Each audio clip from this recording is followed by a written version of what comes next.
आवश्यक शिक्षणाची संकल्पना. क्लिअर नाही दिसत आहे का?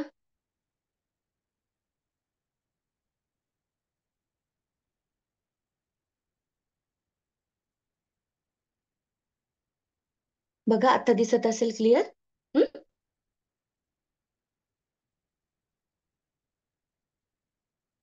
तर मी रीड करते, लक्षात घ्या. सर्वप्रथम सर्व समावेशक जे काही शिक्षण आहे त्या संदर्भात व्याख्या आपल्याला बघायची आहे. युनेस्को यांनी सर्वसमावेशक शिक्षणाची व्याख्या सांगितली आहे पहा. तर यामध्ये सर्वसमावेशक शिक्षण अशी एक संकल्पना आहे की ज्यात सर्व अध्ययनकर्त्याचा वैविध्यपूर्ण गरजा, अध्ययन संस्कृती, समुदाय यामधील सहभाग वाढवून पूर्ण केल्या जातात आणि त्यांचे शिक्षण प्रक्रियेतील आणि शिक्षणापासूनचे वंचितत्व कमी केले जाते. तर ही युनेस्कोनी सांगितलेली सर्वसमावेशक शिक्षणाच्या संदर्भात संकल्पना आहे. ठीक आहे. तर त्याच्यानंतर नेक्स्ट आहे दुसरा एक व्याख्या बघूया की प्रत्येकाच्या शारीरिक व मानसिक क्षमता ह्या वेगवेगळ्या असतात. ही एक संकल्पना बघूया, नंतर आपण क्वेश्चन आन्सर घेणारच आहोत. हम्म. ठीक आहे. म्हणजे तुम्हाला नंतर जे काही क्वेश्चन दिले जातील मग त्याचा आन्सर लक्षात येण्यासाठी तुम्हाला हा घटक आणि फास्ट घेणार आहोत, जास्त काही याच्यामध्ये डिटेल काही घेणार नाहीये. ओव्हरऑल बघूयात. तर प्रत्येकाच्या शारीरिक मानसिक क्षमता वेगवेगळ्या असतात आणि त्यामुळे त्यांच्या आवडी-निवडी, गरजा आणि अभ्यासाच्या पद्धती त्याच पद्धतीने आकलन क्षमता, आंतरक्रियेच्या पद्धती वेगवेगळ्या असतात. अशा विविध प्रकारच्या विद्यार्थ्यांना एकत्रितपणे शिक्षण देण्याच्या प्रवाहात सर्वसमावेशक शिक्षण असं म्हणलं जातं पहा. म्हणजेच एकंदरीत आपल्याला या सर्वसमावेशक शिक्षणाची काही वैशिष्ट्य देखील सांगता येतात या व्याख्यानुसार बघा. तर सर्वसमावेशक शिक्षणाची वैशिष्ट्ये यामध्ये पहिलं जे वैशिष्ट्य आहे तर दिव्यांग विद्यार्थ्यांना इतर विद्यार्थ्यांबरोबर शिक्षण घेता येतं. म्हणजे सर्वसमावेशक शिक्षण म्हणजे काय या संदर्भात संकल्पना पाहिली. आता वैशिष्ट्यांमध्ये काय सांगता येतं की जे काही विशेष बालकं आहेत त्याला दिव्यांग असं म्हणलं जातं. तर त्या विद्यार्थ्यांना इतर विद्यार्थ्यांबरोबर शिक्षण घेता यावं. त्याच पद्धतीने दिव्यांग विद्यार्थ्यांना दिव्यांगावरून कोणीही शाळा प्रवेश नाकारू शकत नाही. हे देखील सर्वसमावेशक शिक्षणाचं वैशिष्ट्य आहे.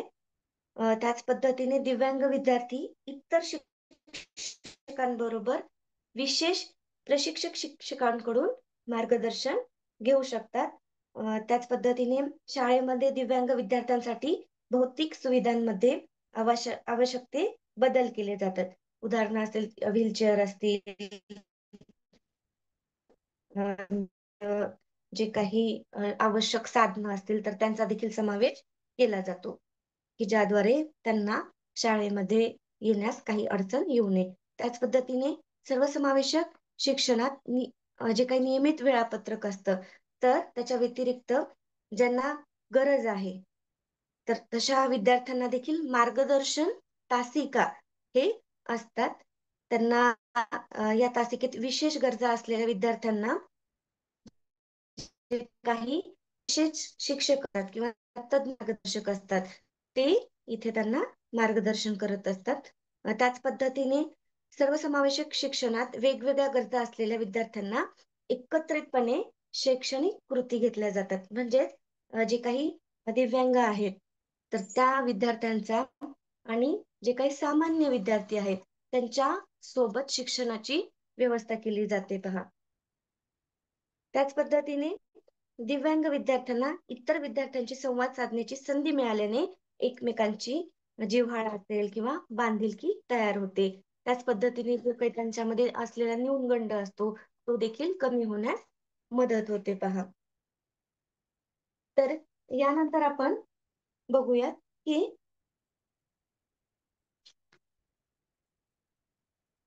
व्याख्या झाल्यात, वैशिष्ट्य झाल्यात आणि त्यानंतर याचे प्रकार बघूयात आपण. शिक्षणाचे. तर यामध्ये विशेष शिक्षण आहे, एकात्मिक शिक्षण आहे आणि सर्वसमावेशित शिक्षण यांचा समावेश होतो.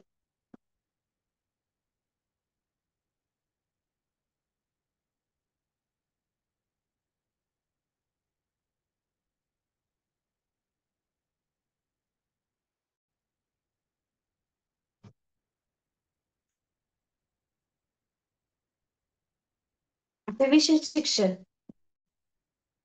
विशेष शिक्षण. आता यामध्ये काय केलं जातं बघा, की जे काही विशेष गरजा असणारे बालक आहेत किंवा विद्यार्थी आहेत, तर त्यांच्या अपंगत्वानुसार त्यांना अध्यापन पद्धती विशेष शिक्षकांच्या मदतीने, त्याच पद्धतीने तंत्रज्ञानाने या मध्ये शिक्षण दिलं जातं. तर यालाच कुठली शिक्षण पद्धती म्हणतात, की विशेष शिक्षण पद्धती किंवा विशेष शिक्षण असं म्हणलं जातं. म्हणजे विशेष गरजा असणाऱ्या बालकांना त्यांच्या अपंगत्वानुसार त्यांना शिक्षण दिलं जातं. तर त्या योजनेलाच विशेष शिक्षण असं म्हणलं जातं. ठीक आहे. नंतरचे आहे की सर्वसमावेशित शिक्षण. सर्व समावेशित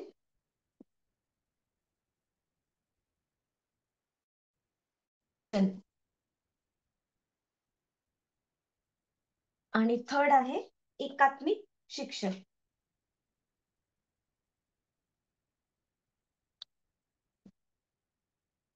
ज्या काही विशेष गरजा असतात त्या बालकांना जे काही शिक्षण दिलं जातं तर ते विशेष शिक्षणामध्ये समावेश होतो. आता सर्व समावेशित शिक्षणामध्ये काय, की सामान्य शाळेतून विशेष गरजा असणाऱ्या विद्यार्थ्यांना त्यांच्या गरजेनुसार सर्वसामान्य जे काही शिक्षण दिले जातं तर त्यांचा सर्व समावेशित शिक्षणामध्ये समावेश होतो. म्हणजे सामान्य विद्यार्थ्यांसोबत जे काही इतर विकलांग विद्यार्थी आहेत किंवा ज्यांना विशेष शिक्षणाची आवश्यकता आहे त्यांचं देखील शिक्षण या सर्व समावेशित शिक्षणामध्ये समावेश केलं जातं किंवा त्यांना या योजनेमध्ये सहभागी करून घेतलं जातं. त्याच्यानंतर एकात्मिक शिक्षण आहे पहा, तर सर्वसमावेशक शाळेत पण विशेष गरजा असणाऱ्या बालकांना एकत्रित करून दिल्या जाणाऱ्या शिक्षणास एकात्मिक शिक्षण असे म्हणतात. काय म्हटलं जातं, की सर्वसमावेशक शाळेत पण विशेष म्हणजे जी काही बालकं आहेत किंवा अंध असतील, मुके, बहिरे असे जे काही बालकं आहेत तर त्या बालकांना एकत्रित करून, परंतु काय केलं जातं, की त्यांच्या म्हणजे विशेष जे काही गरजा आहेत त्यानुसार जे काही शिक्षण दिलं जातं तर त्याला एकात्मिक शिक्षण असं म्हणलं जातं. आता सामान्य शाळा आणि सर्वसमावेशक शाळा यामध्ये आपण फरक बघणार आहोत. सर्वसामान्य जे काही शाळा आहेत त्यातून कसं शिक्षण दिलं जातं आणि समावेशक शाळा यामध्ये कोणतं शिक्षण आहे त्या संदर्भात बघूया आता. सामान्य शाळा,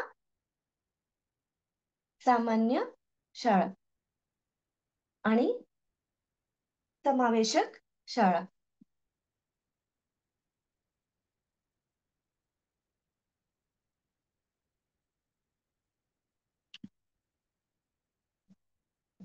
कसं शिक्षण असतं, सामान्य शाळेतलं जे काही शिक्षण आहे पहा, तर सर्वसामान्य विद्यार्थ्यांना शाळेत प्रवेश इथं दिला जातो. सामान्य जे काही शाळा आहे त्याच्यामध्ये. आता शिक्षणाचा जो काही आराखडा आहे किंवा पद्धती आहे तर त्या पूर्वनियोजित असतात. त्याच पद्धतीने केवळ सर्वसामान्य विद्यार्थ्यांना शिकण्याचे कौशल्य असलेले शिक्षक इथं असतात. ठीक आहे. त्याच्यानंतर सर्वसामान्य मुलांचा विचार करून भौतिक सुविधा असतात. म्हणजे क्लासरूम असेल, बेंचेस असतील, ज्या काही भौतिक सुविधा आहे तर त्या सर्व सामान्य मुलांचा विचार करून तिथे उपलब्ध असतात. आता जी काही अध्यापन पद्धती आहे तर ती विषय केंद्रित अध्यापन पद्धती असते.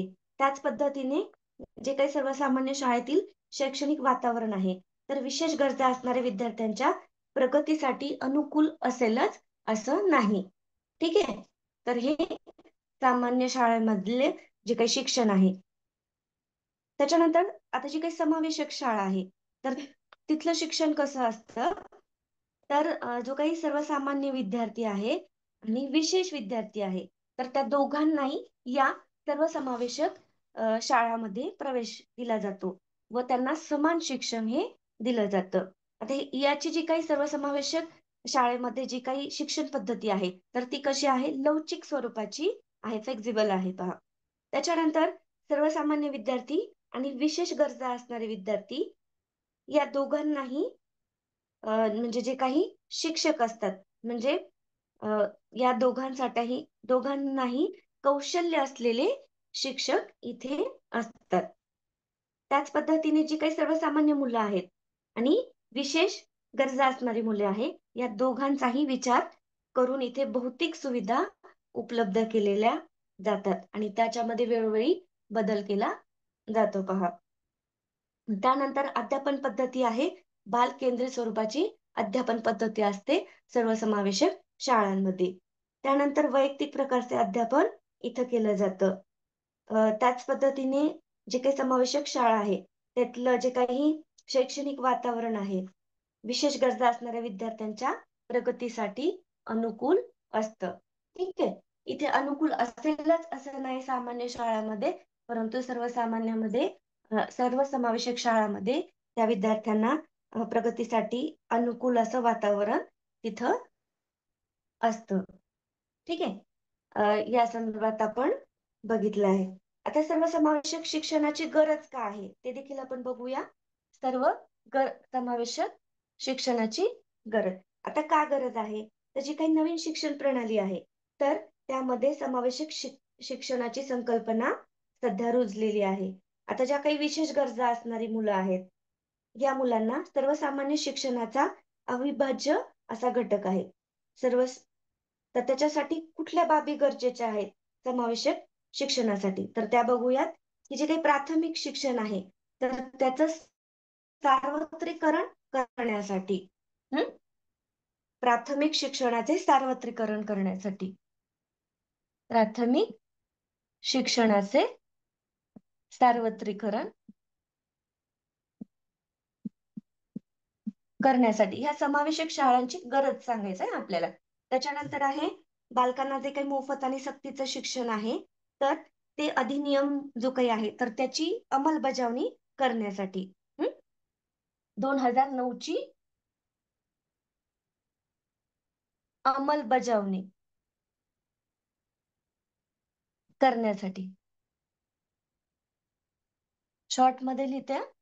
जो काही 2009 चा कायदा काय पहा, बालकांना मोफत आणि सक्तीचं शिक्षण मिळण्याचा जो काही अधिकार आहे, तर त्याची अंमलबजावणी करण्यासाठी सर्वसमावेशक शाळेची आवश्यकता आहे किंवा गरज आहे. त्याच्यानंतर सामान्य बालकांचा व्यापक दृष्टिकोन तयार करण्यासाठी सामान्य बालकांचा सामान्य बालकांचा व्यापक दृष्टिकोन. त्यानंतर थर्ड आहे पहा, मूलभूत कौशल्यासाठी मूलभूत कौशल्य विकसित करण्यासाठी.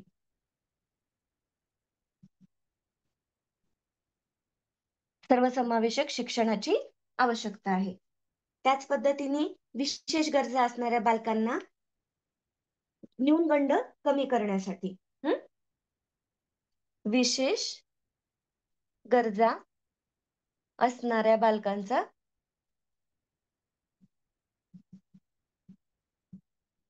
न्यूनगंड कमी करण्यासाठी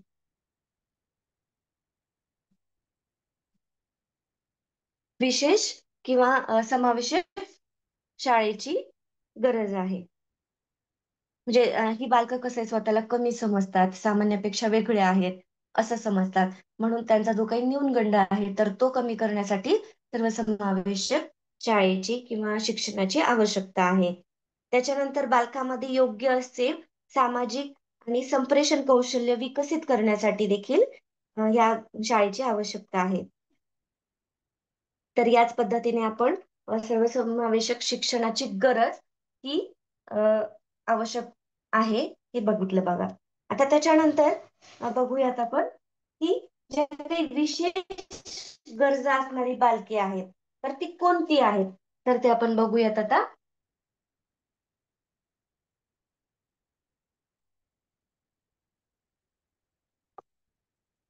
किंवा कोणाला म्हणलं जातं विशेष गरजा असणारी बालक?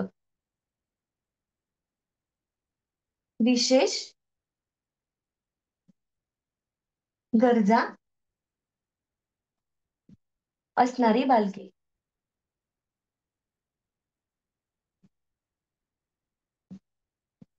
कोणते आहेत आता? हं? तर आता सर्वसमावेशक शाळेमधून काय केलं जातं पहा, की मुलांना म्हणजे सर्वसामान्य विद्यार्थी आणि जे काही विशेष गरजा असलेले विद्यार्थी यांचा यामध्ये समावेश केला जातो. आता ही जी काही मुलं आहेत, जी अपंग मुलं आहेत, तर ती सर्व मुले इतर मुलांसोबत म्हणजे थोडंसं त्यांना जर जास्त लक्ष दिलं, अ, किरकोळ स्वरूपाचा औषधोपचार त्यांना दिला, काही उपकरणं देऊन त्यांना या प्रवाहामध्ये समाविष्ट करता येते. आता ही जी मुलं आहेत, म्हणजेच अपंग म्हणजेच विशेष बालकांचा समावेश होतो. दिव्यांग व्यक्ती अधिकार अधिनियम 16 नुसार अपंग व्यक्तींना दिव्यांग व्यक्ती म्हणून ओळखलं जातं. 2016 नुसार जे काही अपंग आहेत, तर त्यांना काय म्हणलं जातं पहा, दिव्यांग असं म्हणलं जातं. 2016 नुसार अपंग व्यक्तींना दिव्यांग असे म्हणून ओळखलं जातं. अधिनियम कुठला आहे? 2016चा अधिनियम आहे. ठीक आहे. आता जे काही दिव्यांगाचे एकूण प्रकार आपण बघणार आहोत, तर ते खालीलप्रमाणे आहेत. तर दिव्यांगाचे प्रकार. हं? आता अंध आहे यामध्ये, त्याच्यानंतर अंशतः अंध,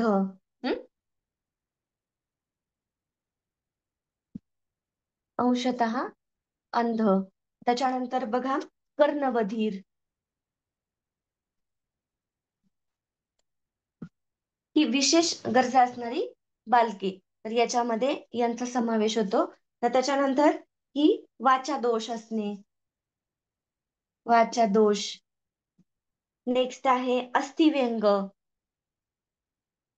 अस्थिव्यंग. त्याच्यानंतर मानसिक आजार, मानसिक आजार असणाऱ्या ज्या काही व्यक्ती आहेत त्यांचा देखील यामध्ये समावेश होतो. त्याच्यानंतर अध्ययन अक्षमता, अध्ययन अक्षमता. नेक्स्ट आहे मेंदूचा पक्षाघात, मेंदूचा पक्षाघात. नेक्स्ट आहे स्वमग्न, बहुविकलांग.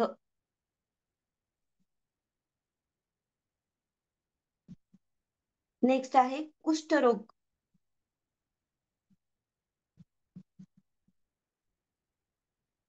त्याच्यानंतर मतिमंदता, मती मतिमंद जी काही बालक आहेत त्यांचा देखील समावेश होतो. मज्जासंस्थेतील आजार, मज्जा संस्थेतील आजार.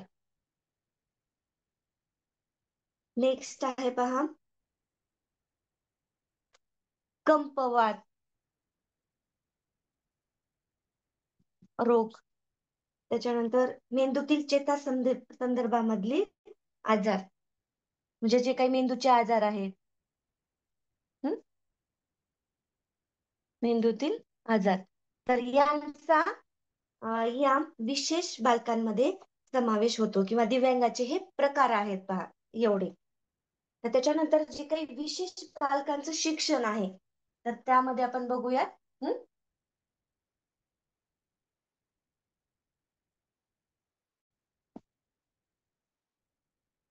जे काही विशेष बालक आहे तर त्यांना जे काही शिक्षण पद्धती आहे किंवा जे काही शिक्षण दिलं जातं, तर ते कोणत्या स्वरूपाचं असतं ते आपण बघूयात आता. विशेष बालकांचे शिक्षण. तर यामध्ये काय आहे की ज्या बालकांमध्ये सामान्य वर्तनापेक्षा जेव्हा एखादे वर्तन अ, अत्यधिक कमी असते किंवा जास्त स्वरूपात आढळून येते, तर त्या बालकांना विशेष बालक असं म्हणतात पहा. लक्षात आलंय सगळ्यांना? विशेष बालकाची संकल्पना काय आहे, की एखादं बालक आहे आणि सामान्यापेक्षा त्याचं जे काही वर्तन आहे, तर ते कमी किंवा जास्त प्रमाणात जर असतं, तर त्यांना विशेष बालके असं म्हणलं जातं. आता यामध्ये जे पहिलं आहे पहा, की दृष्टीहीन किंवा अंध बालके. हं? दृष्टीहीन किंवा अंध बालके. या संदर्भात आपण बघूया, की जे काही अंधत्व येण्याची कारणं काय आहेत? तर अनुवंशिकता आहे किंवा वेळेआधी प्रसूती असेल, त्याच्यानंतर मोतीबिंदू झाला असेल, चुकीचा जो काही औषधोपचार असेल, त्याच पद्धतीने अजीवनसत्वाचा अभाव आहे, डोळ्यांना इजा किंवा आघात झाली आहे, तर त्यामुळे काय होतं, की अंधत्व येऊ शकतं. काही जन्मजात देखील अंध असतात किंवा जन्मल्यानंतर देखील या कारणांमुळे त्यांना अंधत्व येण्याची शक्यता असते. ठीक आहे. अंधत्व कशामुळे येतं आता प्रत्येक गोष्टी लिहित नाही, टाइम जाईल आपल्याला. ठीक आहे. आता याच्यानंतर जगातील जी अंध बालकांसाठी पहिली शाळा आहे. हं? जगातील अंध बालकांसाठी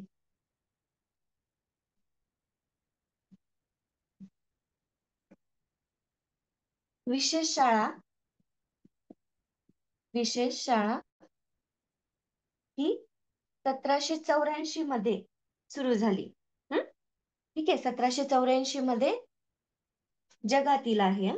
आणि भारतामध्ये ती कधी झाली पहा. भारतामध्ये ती 1869 मध्ये त्याची सुरुवात झाली आहे. आता अंध व्यक्ती म्हणजे कसं आपण ओळखणार, की जिची दृष्टी उत्तम चष्मा वापरूनही 60% पेक्षा किंवा त्याहून कमी असते, तर त्या व्यक्तींना अंध व्यक्ती असं म्हणलं जातं. ठीक आहे. आता त्याच्यानंतर दृष्टीदोष असणाऱ्या बालकांची विशेष साधने, त्याद्वारे म्हणजे त्यांना शिक्षण दिलं जातं. दृष्टीदोष असणाऱ्या बालकांसाठी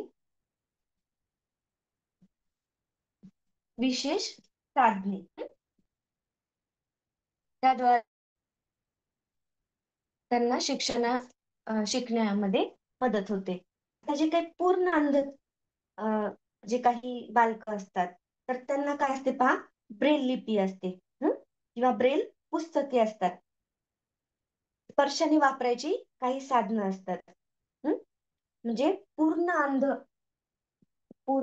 अंध ज्या काही व्यक्ती आहेत, तर त्यांच्यासाठी कोणती साधने आहेत पहा, ब्रेल पुस्तके. हं? त्यानंतर स्पर्शाने वापरायची साधने. हं? यामध्ये ब्रेल पाटी आहे. त्याच्यानंतर असे काही साधनं आहेत, की स्वर मॅट असतील किंवा भूमिती साधने आहे. तर यांचा समावेश हा या जे काही अंध बालकं आहेत, त्यांना शिक्षण करण्यासाठी होत असतो पहा. आणि जे काही अंशहीन आहेत, हं? ती पूर्ण अंध आहेत आणि अंशतः अंध आहेत. अंशतः दृष्टीहीन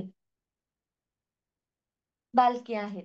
तर त्यांच्यासाठी कोणती साधने आहेत बघा, तर फेल्ट पेन आहे, त्याच्यानंतर मोठ्या अक्षरांची पुस्तके, टेप रेकॉर्डर, म्हणजे कसं की ऐकून त्यांना लक्षात यावी, तर त्याच्यासाठी टेप रेकॉर्डर असतं. बोलके पुस्तक, हं? त्याच्यानंतर काही आकार वाढवणारी भिंगे असतात. हं? तर या साधनांचा अंशतः दृष्टीहीन जी काही बालके आहे, तर त्या साधनांचा वापर करून, ते शिक्षण हे घेत असतात. ठीक आहे. आता जे काही अंध बालकांसाठी शिक्षण व्यवस्था कशी आहे? आता सामान्य माणूस जो काही आपला डोळ्याद्वारे जे काही ज्ञानेंद्रिय आहे, तर त्याच्या म्हणजे त्यामधून आपण 80% ज्ञान मिळवत असतो. पण जे काही अंध विद्यार्थी आहेत, तर ते ज्ञान मिळवण्यासाठी त्यांना जास्तीत जास्त स्पर्श असेल किंवा गंध, चव, श्रवण, तर या ज्ञानेंद्रियांचा अनुभव त्यांना घ्यावा लागतो. तर पांढऱ्या काठीच्या मदतीने शाळेत वावरण्यासाठी तसे कौशल्य जर शाळेमध्ये जर दिलं, तर त्यांच्यासाठी ते त्यांच्या विकासासाठी चांगलं असतं. ठीक आहे. नेक्स्ट आहे जी काही कर्णबधीर बालके आहेत. तर त्या संदर्भात आपण बघूयात. कर्णबधीर बालके.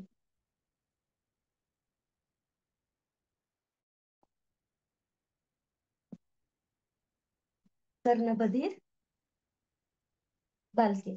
लक्षात आलं असेल की कानाच्या संदर्भात म्हणजे ज्यांना ऐकू येत नाही, तर त्यांचा समावेश कर्णबधीर बालकांमध्ये होत असतो.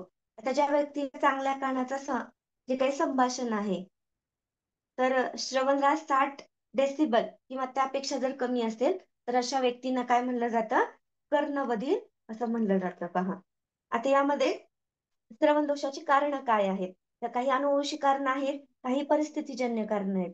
हे अनुवंशिकतेमध्ये काय की जवळच्या नात्यामध्ये जर लग्न केलं, तर त्यामुळे देखील हा दोष निर्माण होत असतो. म्हणजे कुठला? कर्णबधीर. त्याच्यानंतर काही परिस्थितीजन्य कारणं आहेत. याच्यामध्ये जन्मापूर्वीची असतील, जन्मावेळची कारणे असतील किंवा जन्मानंतरची काही कारणांचा समावेश होतो. आता जन्मापूर्वीच्या कारणामध्ये काय आहे? की रक्तगट समस्या असतील किंवा चुकीचे औषधोपचार असतील, त्याच पद्धतीने कुपोषण आहे किंवा गर्भपाताचा अयशस्वी प्रयत्न आहे. आईला जर कावीळ झाला असेल, तर यामुळे देखील कारणे कोणती आहे? की कमी दिवसामध्ये जर ते बाळ जन्माला आलं, तर त्यामुळे देखील ते कर्णबधीर होऊ शकतो. होईलच असं नाही, होऊ शकतं. त्या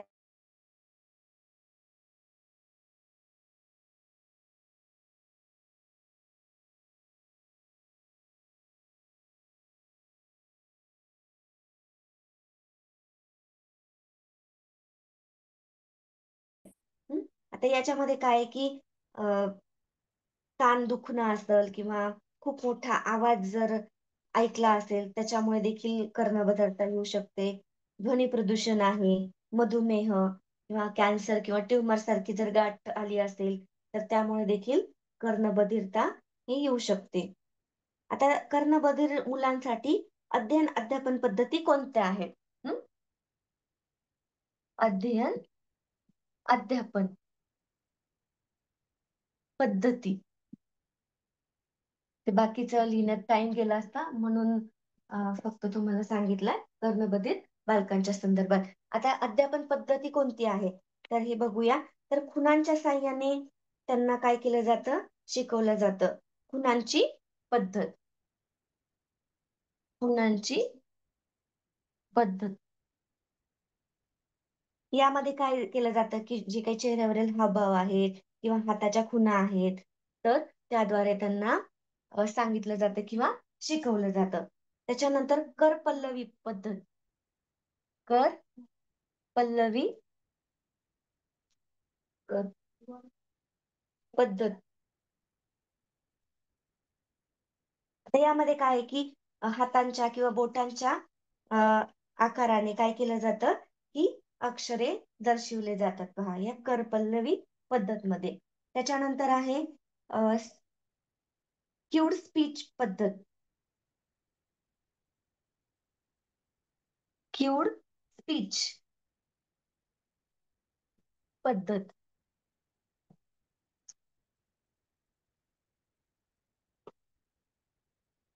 याच्यामध्ये काय आहे, की जे काही स्क्यूड स्पीच पद्धतीमध्ये बोटांच्या हालचालीतून जे काही शब्दातील अक्षरे तयार केली जातात व त्या आधारे त्यांना संभाषण हे केलं जातं. तर या पद्धती द्वारे काय केलं जातं? विद्यार्थ्यांना शिक्षण दिलं जातं पहा. त्याच पद्धतीने आणखीन आपण सांगू शकतो, की कर्णबधिरांसाठी कोणती शिक्षण व्यवस्था आहे? तर त्यामध्ये औष्ठ वाचनाचा अभ्यास त्यांना जर शिकवला, तर त्याद्वारे देखील त्यांचं शिक्षण आहे ते चांगलं होतं. त्याच पद्धतीने त्यांना जी काही कर्णबधीर मुलं आहेत, तर त्यांना प्रतिकृती, चित्रे असतील किंवा नकाशे, तक्ते या संदर्भात जी काही दृक साधने आहेत पहा, तर त्या साधनांचा देखील म्हणजे डोळ्यांचा उपयोग करून त्यांना जर सांगितलं जातं, शिकवलं जातं, तर त्यांचा देखील प्रभाव किंवा त्याद्वारे देखील त्यांची अध्ययन हे होऊ शकतं. त्याच पद्धतीने ज्यांना काही श्रवण दोष आहे, तर अशांना योग्य असं श्रवण यंत्र जर वापरायचं त्यांना शिकवलं, तर त्यानुसार देखील त्यांना काय होतं, की आवाज आहे तर तो ऐकू येत असतो. काही जे काही प्रश्न तोंडी न सांगता जर त्यांना लिहून दिलं, हं, तर ते देखील त्यांच्या चांगलं लक्षात येतं. अशा पद्धतीने त्यांना जर शिक्षण व्यवस्था केली, तर त्यांचे शिक्षण चांगले होईल. त्याच्यानंतर पुढे आपण बघूया, की प्रज्ञावान बालके. प्रज्ञावान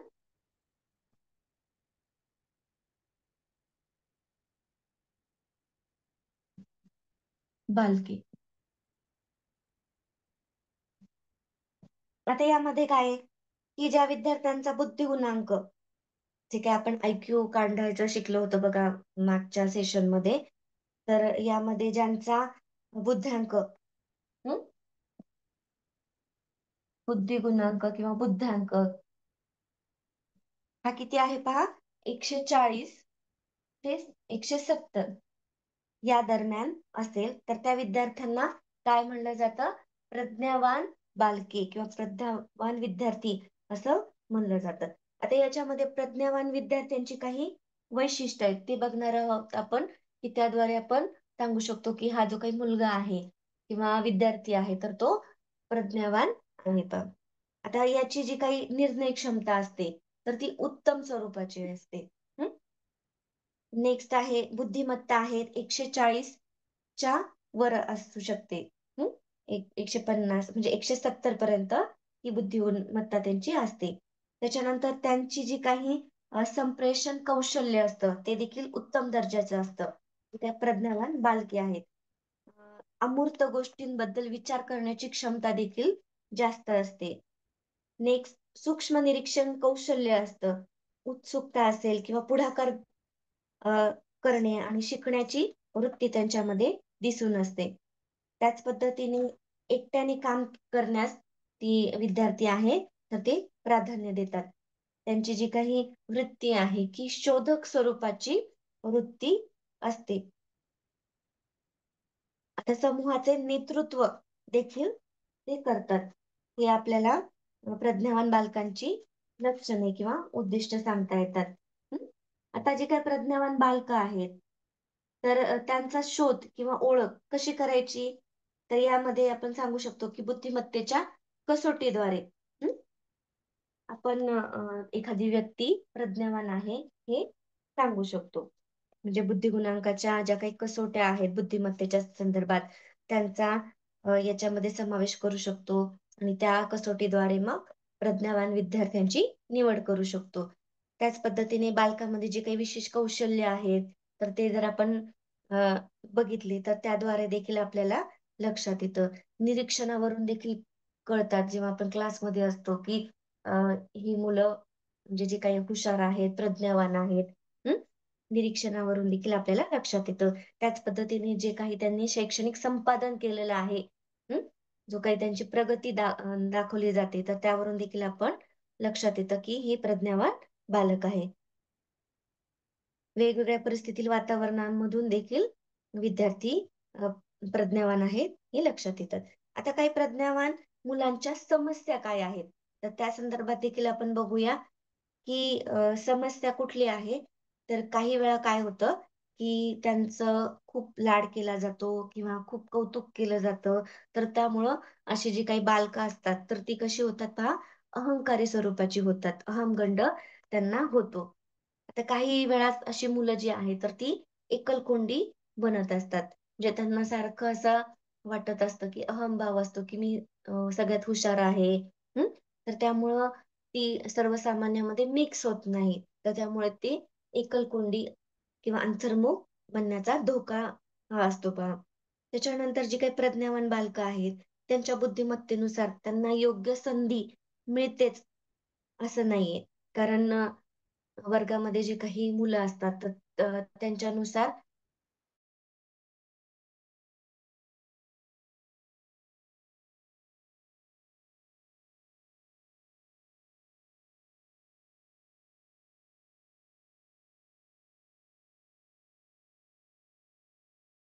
होत नाही. तर अ, त्याच पद्धतीने आपण की कामाची जी काही गती असते, तर सामान्य मुलांपेक्षा ती जास्त असते. तर त्यामुळे त्यांची समजन क्षमता देखील कमी असते.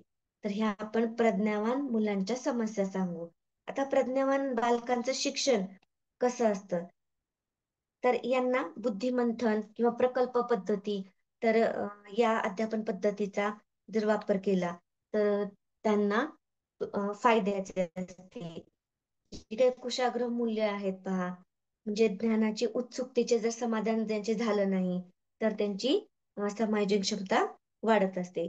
त्याच पद्धतीने चांगला आदर्श त्यांच्यासमोर ठेवला, नवीन अध्यापन पद्धती शिक्षकांनी आत्मसात केली, तर त्यांना जी काही शिक्षणाची संधी जर मिळाली, विविध स्पर्धा त्यांना जर देता आल्या, तर त्याच्यामध्ये यशस्वी होत असतात पहा. तर ही प्रज्ञावान बालकांच्या संदर्भात आपण शिक्षण हे बघितलेलं आहे. त्याच्यानंतर नेक्स्ट आहे सर्जनशील बालके. हं?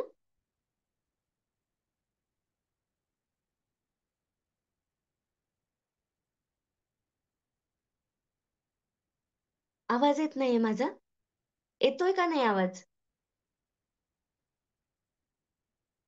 क्लिअर येत नाही आवाज? नेटचा काही प्रॉब्लेम असेल तुमच्याकडे? येतोय का नाही? ब्रेक होतोय का? बरं बरं, ठीक आहे. आता येतोय ना क्लिअर? बरं. चला आता सर्जनशील बालके. हं?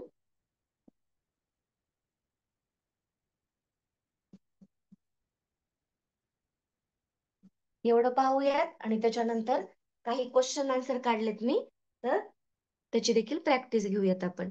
हं? आता सर्जनशील बालके कोणती आहेत? तर ते बघूयात आता. नवीनतेला जन्म देणारी एक क्षमता म्हणजे सर्जनशीलता. हं? नवीन तेला जन्म देणारी क्षमता म्हणजे सर्जनशीलता.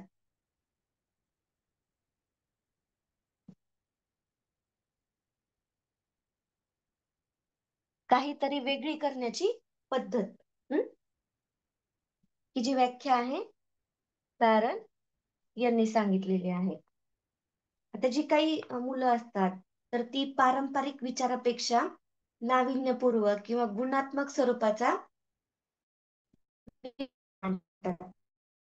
जे म्हणजे सामान्य विद्यार्थ्यांचे किंवा मुलांचे जे काही विचार आहे त्यापेक्षा वेगळा विचार करण्याची म्हणजे वेगळी जी काही पद्धत असते, तर ती सर्जनशील बालकामध्ये असते पहा.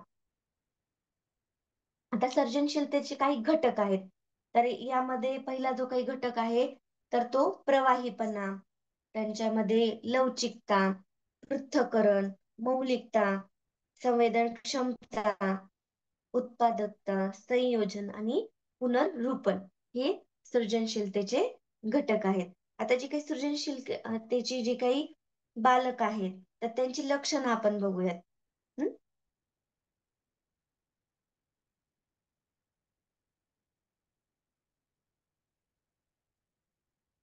सृजनशील बालकांची लक्षणे.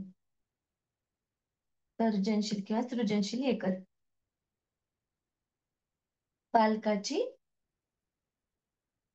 लक्षणे. आता यामध्ये काय आहे, की ही जी काही मुलं असतात, हं? तर ती कशी असतात पहा, तर स्वनिर्णय क्षमता त्यांच्यामध्ये असते. स्व निर्णय क्षमता त्यांच्यामध्ये असते. इतरांपेक्षा वेगळा नाविन्यपूर्ण विचार मांडतात. नाविन्यपूर्ण विचार. जे काही इतर सामान्य मुलं असतात तर त्यांच्यापेक्षा काही म्हणजे नाविन्यपूर्ण असा त्यांचा विचार असतो. नेक्स्ट आहे, अशा व्यक्ती धाडसी असतात. जे काही सृजनशील व्यक्ती असतात त्या. जी काही सृजनशील बालके आहे तर ती कल्पना विश्वात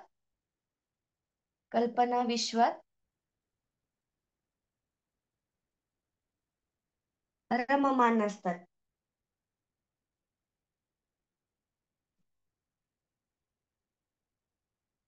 नेक्स्ट आहे, संशोधक वृत्तीचे असते. संशोधक वृत्ती असते त्यांच्यामध्ये. काहीतरी नवीन शोधून काढण्याची इच्छा असते. स्वतंत्र विचार असतो.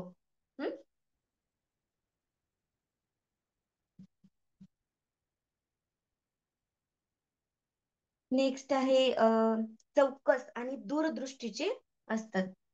चौकस स्वरूपाचे असतात आणि दूरदृष्टी असते. त्यांची दृष्टी कशी असते? दूरदृष्टी असते.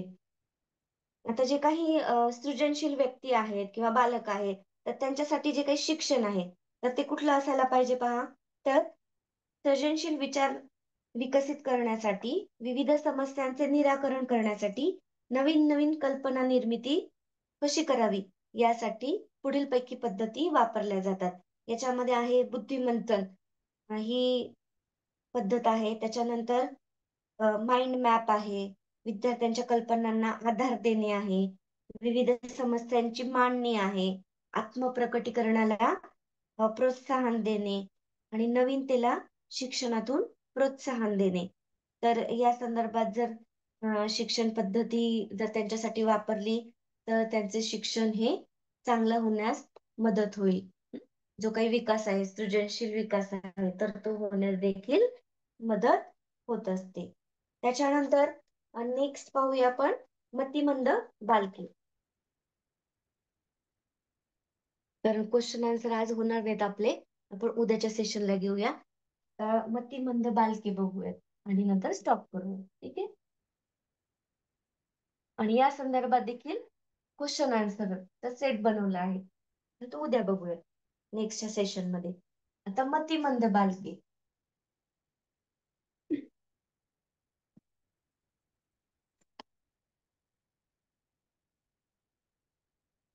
हे नाही कर. मतिमंद बालके. मतिमंद म्हणजे काय?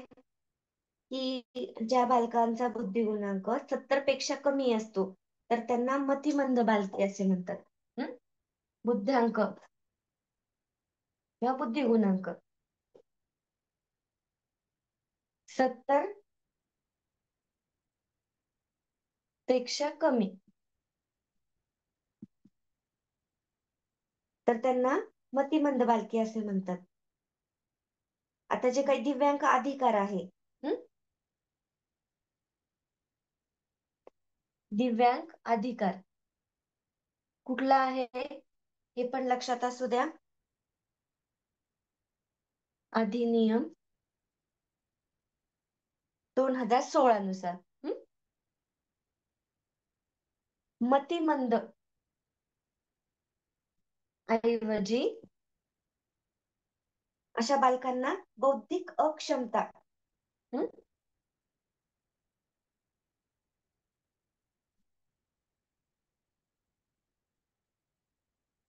असं म्हणलं जातं. हा बदल आहे. दिव्यांगाचा जो काही अधिकार अधिनियम 2016 नुसार मतिमंद ऐवजी म्हणजे जे काही मतिमंद बालके म्हणतो आपण त्याच्याऐवजी त्यांना बौद्धिक अक्षमता असणारी बालके असा हा बदल करण्यात आलेला आहे. आता देखील क्वेश्चन आला तर तुम्हाला लक्षात येईल. आता जी काही मतिमंद बालके आहेत तर त्यांची लक्षणं कोणती किंवा वैशिष्ट्य कोणती ती बघूया. की जो काही मतिमंद जे काही बालक आहे, तर ती ओळखायचा मार्ग किंवा साधनं कोणती आहेत, त्यांचा देखील आपण अभ्यास बघूयात. आता शिक्षक निर्मित चाचण्या आहेत, तर त्याद्वारे देखील आपण मतिमंद बालकांचा शोध घेऊ शकतो किंवा जे काही बौद्धिक अक्षमता आहे त्याद्वारे. त्याच्यानंतर पडताळ सूची आहे, त्याद्वारे देखील जे काही मतिमंद बालकं आहेत, तर ती शोधून काढता येतात. बुद्धिमत्ता चाचणीद्वारे, व्यक्तिमत्व चाचणी, बालकांशी संवाद करून, हं? व्यक्ती अभ्यास करून आपण एखादा मुलगा किंवा एखादी मुलगी ही मतिमंद आहे किंवा नाही यावरून आपल्याला लक्षात येते या साधनांद्वारे. आता जी काही मतिमंदाची कारणं आहेत, तर ती कोणती आहेत पहा. तर काही अनुवंशिक कारणं असतं, त्याद्वारे देखील मतिमंद होऊ शकतो. त्याच्यानंतर वेळेच्या अगोदर असेल, बालकाचा जर जन्म झाला, तर त्यामुळे देखील मतिमंदत्व येऊ शकते. नेक्स्ट आहे प्रसूतीनंतरची जी काही कारणे आहेत, तर जन्माच्या वेळी म्हणजे डोक्याला वर सूज येणे किंवा काही आघात होणे यामुळे देखील अ, बालक मतिमंद होऊ शकतो किंवा मस्तिष्क पेशीमध्ये ऑक्सिजनची कमतरता झाली त्यामुळे देखील मतिमंदता येऊ शकते. त्याच्यानंतर माता-पित्यांमध्ये समान रक्तगट असेल, तर त्यामुळे देखील मतिमंदता येऊ शकते. माताने जर असंतुलित आहार घेतला, जन्मानंतर मूल जर रडलं नाही, उशिरा रडलं, हं? किंवा जन्म होताना त्याच्या डोक्यात किंवा जी काही टाळू असते त्याला जर धक्का लागला, तर त्यामुळे देखील अ, बाळ मतिमंद होऊ शकतं किंवा डोक्याला झालेली जखम आहे, पडलं असेल, हं? तर काही जखम दुखापत झाली असेल, तर त्यामुळे देखील मतिमंदत्व येऊ शकतो. हानिकारक काही औषधं खाल्ली असतील आईने किंवा बाळाने देखील काही औषध खाल्ले असेल, तर त्यामुळे देखील मतिमंदत्व येऊ शकतं. आता जे काही मतिमंदत्वाचं वर्गीकरण आपण बघितलेलं आहे, की सौम्य मतिमंदत्व, मध्यम स्वरूपाचं मतिमंदत्व, तीव्र आणि अतितीव्र. जे काही सौम्य प्रकारचं मतिमंदत्व असतं, तर ते 50 ते 70च्या दरम्यान असतं. ठीक आहे. मध्यम जे काही मतिमंदत्व आहे ते 35 ते 70च्या दरम्यान. तीव्र मतिमंदत्व 20 ते 35च्या दरम्यान असते आणि अतितीव्र मतिमंदत्व असतं ते 20च्या खाली म्हणजे जो काही आयक्यू लेव्हल आहे ती 20च्या देखील खाली असू शकते. हं? आता जी काही मतिमंद आहेत व्यक्ती, आता जी काही शिक्षणक्षम गट आहे, जे त्यांना आपण शिक्षणाद्वारे थोडंफार अ, म्हणजे प्रवाहामध्ये आणू शकतो. तर ते 50 ते 70 हा जो काही बुद्धिगुणांक आहे, तर त्यानुसार त्यांना शिक्षणामध्ये आपण अ, आणू शकतो. ठीक आहे. आता मतिमंद बालकांच्या शिक्षणात येणाऱ्या अडचणी कोणत्या आहेत? तर त्या बाबतीमध्ये बघूयात, की जो काही अभ्यासक्रम आहे, तर तो त्यांना ठरवता येत नाही, प्राधान्यक्रम देता येत नाही. परत सततचं विस्मरण त्यांच्यामध्ये जास्त होतं. अभ्यास जे काही शिकवलं जातं, शिक्षक शिकवत असतात आणि जेव्हा अध्यापन केलं जातं, ते एकतर लक्षात राहत नाही आणि अ, परत विसरलं जातं. ठीक आहे. त्यांचं जे काही सामाजिक असमायोजन हे जास्त असतं. स्वतःचे निर्णय ते स्वतः घेऊ शकत नाही. हं. आत्मविश्वास देखील खूप कमी असतो. हं. त्याच्यानंतर विद्यार्थ्यांसोबत जे काही सामान्य विद्यार्थी आहेत, तर त्यांच्यासोबत देखील समायोजन करता येत नाही. हं. त्यामुळे त्यांच्यामध्ये एक न्यूनगंड भाव तयार होत असतो. नको त्या बाबींची हे जे काही मुलं असतात, तर ती चिंता करत असतात. आता जी काही मतिमंद बालकं आहेत, तर त्यांना शिक्षण व्यवस्था कशा स्वरूपाची देता येते? तर यामध्ये जर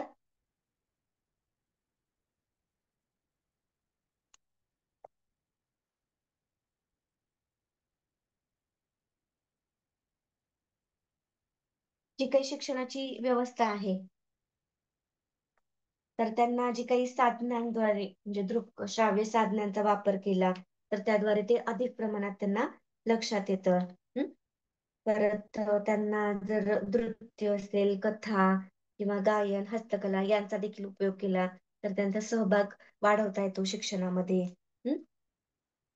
आता जे काही मतिमंद मुलांचं स्वावलंबन इथे महत्वाचं असतं, तर त्यांना व्यवहारोपयोगी जर लेखन, वाचन, अंकज्ञान जर सांगितलं तर त्यांना म्हणजे प्रवाहामध्ये आणता येतं.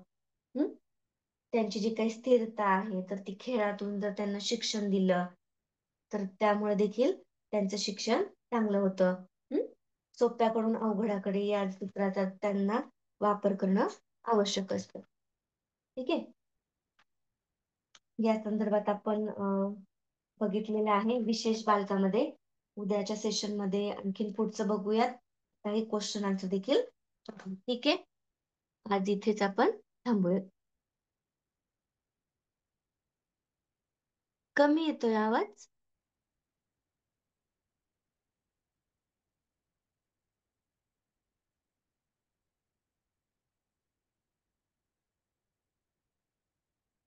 बरं ठीक आहे, अनम्यूट करते सगळ्यांना.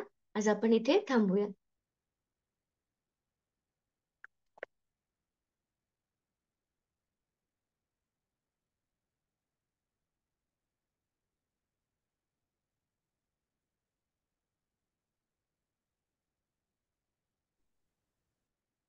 केलंय मी सगळ्यांना अनम्यूट. उद्याच्या सेशन मध्ये या संदर्भात काही क्वेश्चन आन्सर बघूया. ठीक आहे, तोपर्यंत गुड नाईट सगळ्यांना. Good night madam, good night. Good night.